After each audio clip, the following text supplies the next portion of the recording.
Hey guys, this is Marc Goldberg from Marc Vlogs Watches, and I'm wearing a Bremont hat, which was given to me by Exquisite Timepieces, the people who gave me the watch that I am about to quick fist watch check, and here it is.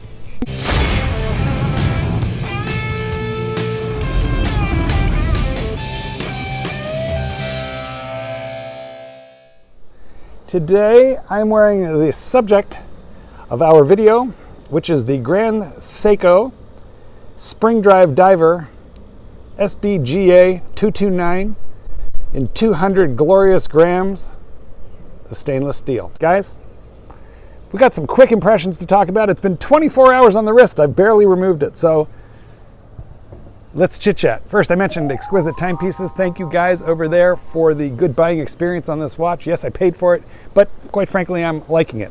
Let's knock this one out of the way first. Who are these people who will tell you that this watch is not only every bit as good as Rolex, but better? No, it is not. So let me just start out by saying the person who should buy this watch is either the person who says, I'm not a Rolex fanboy, don't want one.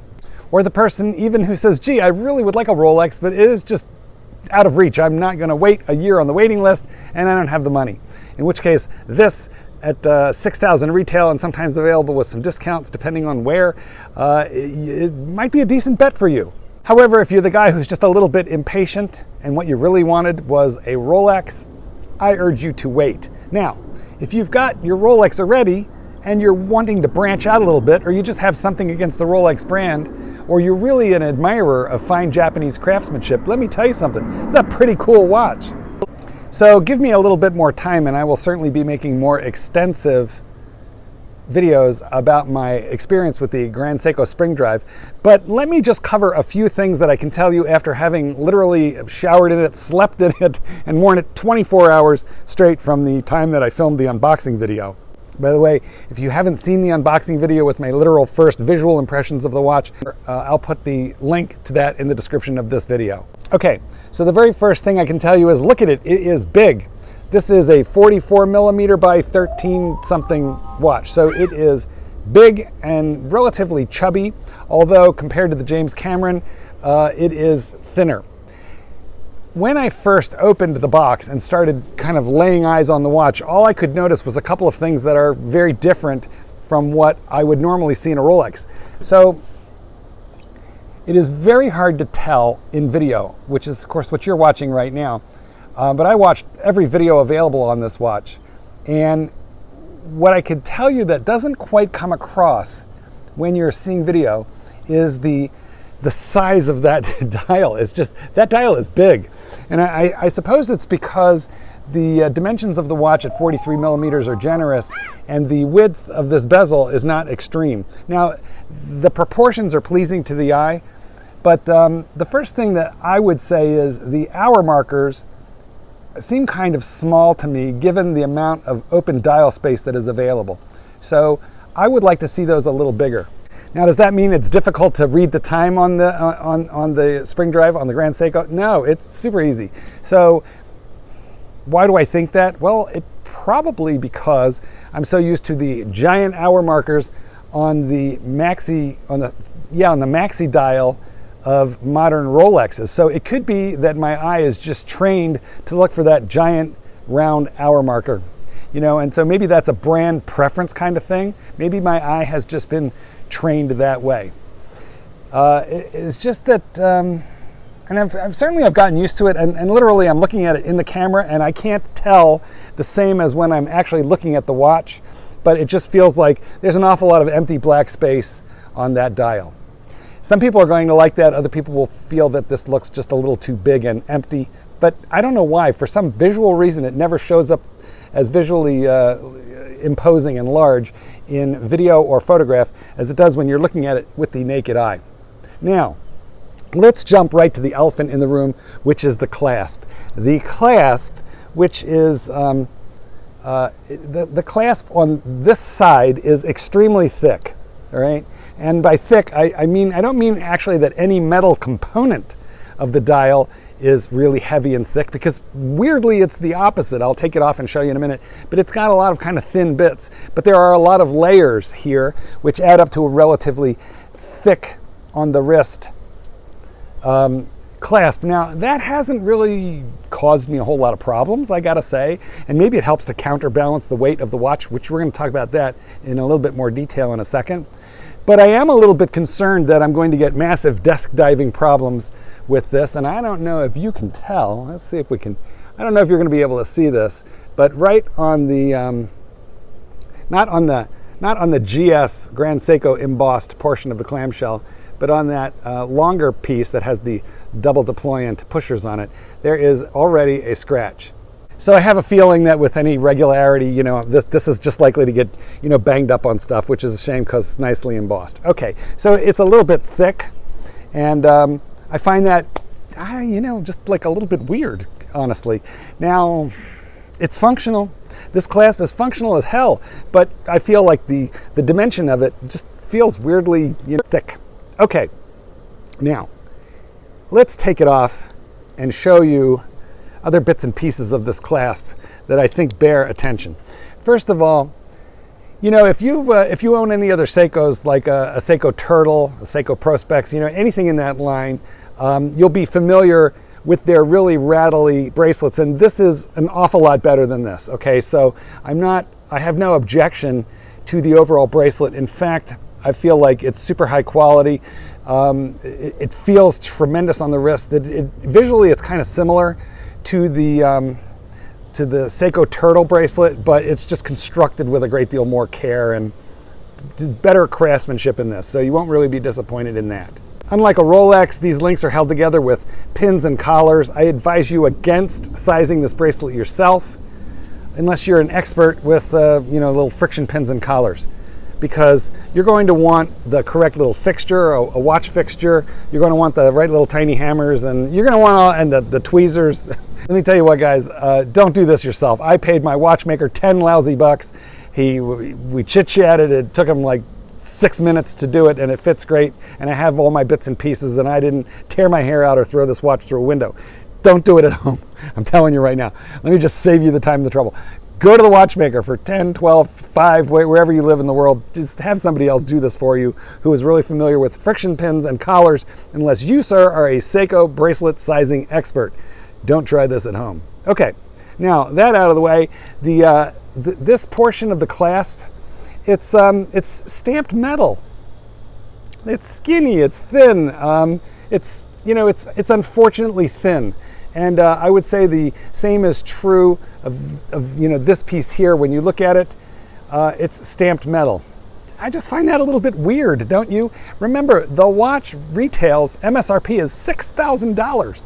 So I'm just surprised to find stamped metal on it. You know, as far as the friction pins and collars go, well, I'm told, I'm not a Patek guy, but I am told that the Patek Nautilus uses the same system because they're afraid that screws will, you know, back out and you'll lose your watch. Which, by the way, almost happened to me with my Rolex Submariner. I had a screw just like vibrate loose, so I put it back in, but now I want to Loctite it, so I make sure. If you have a screw come out, the link will fall out. You could lose the entire watch to, you know, it could fall to the bottom of the ocean, or it could, you know, just fall off your wrist and hit concrete and shatter. So, you know, maybe Seiko knows what they're doing. If I'm correct, and Patek is using that same pin and collar system on the Nautilus, let me know in the comments. If I'm wrong, I'm sure you'll tell me that too.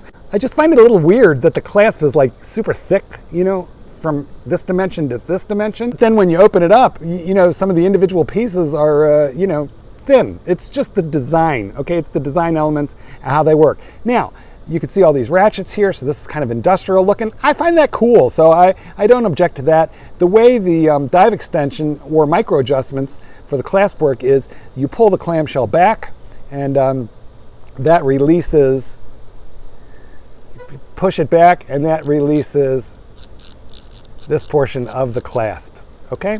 So you just would make tiny little micro adjustments like this, and once you let go, it will hold, but if you want to push it back in, you can. And although I'm showing this off the wrist, one major advantage of this system is that you can make those adjustments while wearing the watch, okay? You do not need to take off the watch in order to make micro adjustments. You just flip this open, push that back, and well, it's a little hard for, you know, oh, and by the way, you can close it up also on the wrist. So you can noodle around with this and dial in the size just fine, and that's really nice.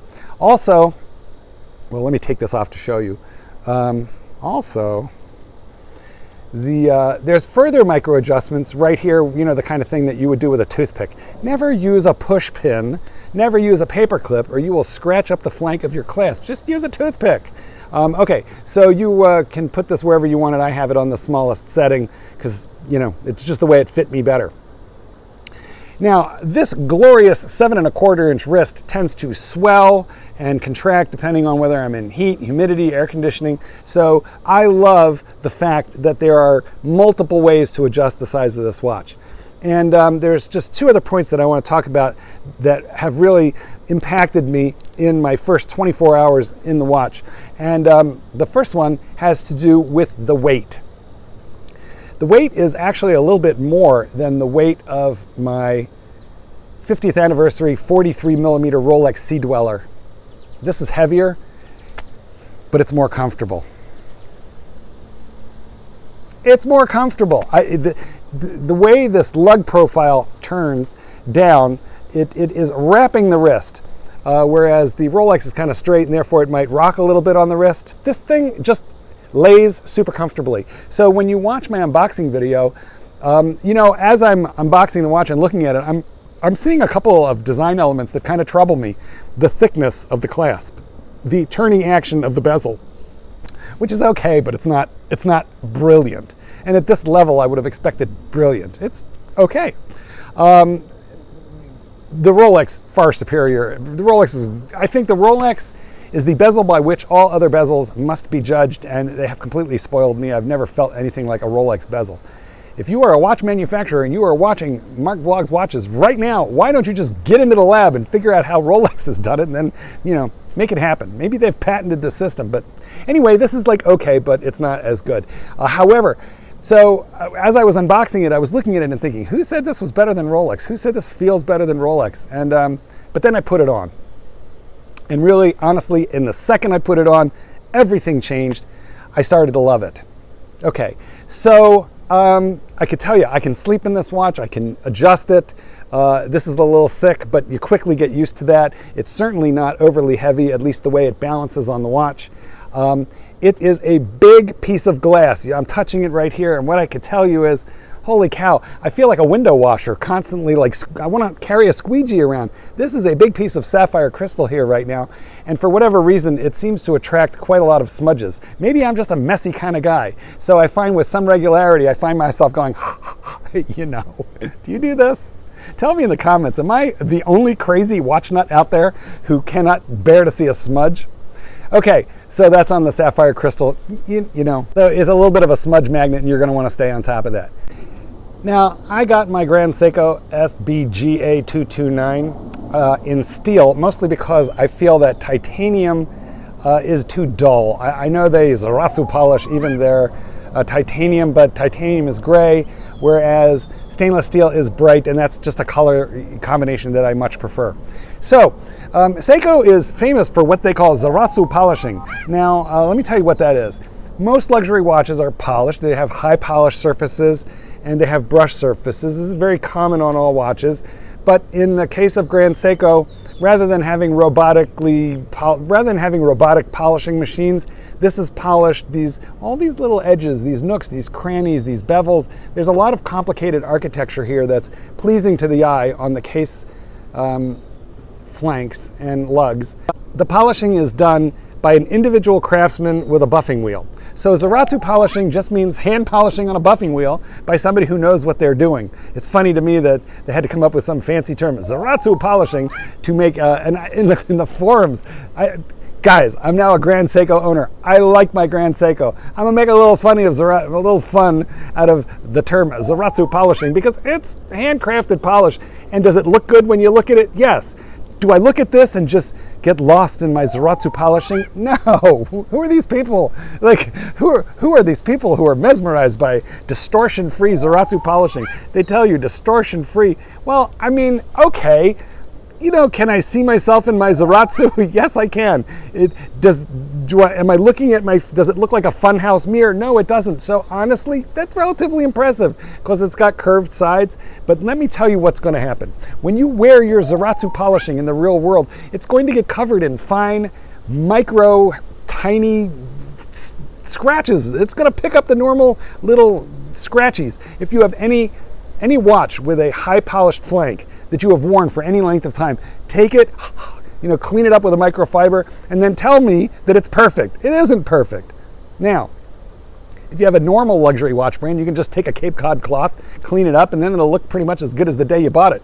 But this, my friends, is Zaratsu polishing, okay? So I cannot re-Zaratsu this with a Cape Cod cloth. I don't think I can. So my guess is that you would have to send this back to Japan to have some Zaratsu love put back into it if you wear your watch for a couple of years and and you've got it all messy. Like, could you clean it up with a Cape Cod cloth? You could, but then would it still be Zaratsu? I don't know. So let me just say, it's a nice watch, guys. It really is. I think Zaratsu is a little bit of hype.